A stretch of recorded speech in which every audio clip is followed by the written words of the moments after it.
ئۆتۆمبیلی کارەبایی بە دۆستی ژینگە دادەنرێت. ئێستا بە ڕێژەیەکی بەرچاو خواستی لەسەرە. ئیتر پێویست ناکات لە نۆرەی بەنزین بوەستیت یا خەمی کواڵێتی و جۆری بەنزینی و سوتانی فیتپەمپی ئۆتۆمبیل بی، چونکە ئەم جۆرە ئۆتۆمبیلانە هاوردە هەرێمی کوردستان دەکرێن.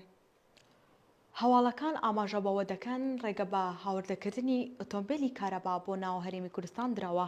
بەرپرسێکیش دەڵێ هیچ باجێک ناخرێتە سەر هێنانی ئەم جۆرە ئۆتۆمبیلە. دیلان ڕەشاد گوتەبێژی وەزارەتی گواستنەوە گەیاندنی هەرێمی کوردستان بەزاری کرمانجی گوتی دوای هەوڵ و مادووبوونێکی زۆر وەکو وەزارەتی گواستنەوە گەیاندن دوای ئەوەی نووسراومان بۆ وەزارەتی دارایی ئابووری کرد بۆ وەرگرتنی ڕەزامەندی لەسەر هەڵگرتنی باج بۆ ئۆتۆمبیلە کارەبایانەی هاوردە هەرێمی کوردستان دەکرێن. دوجار وەزارەتی دارایی ڕەزامەندی پیشاندا 100% باجی گومرگیان لەسەر هەڵبگیرێت. ئۆتۆمبیلی کارەبایی توانای ڕۆشتنی 500 بۆ 550 کیلۆمەتر هەیە. نرخەکەیان لە 13 تا 40 هزار دۆلارە.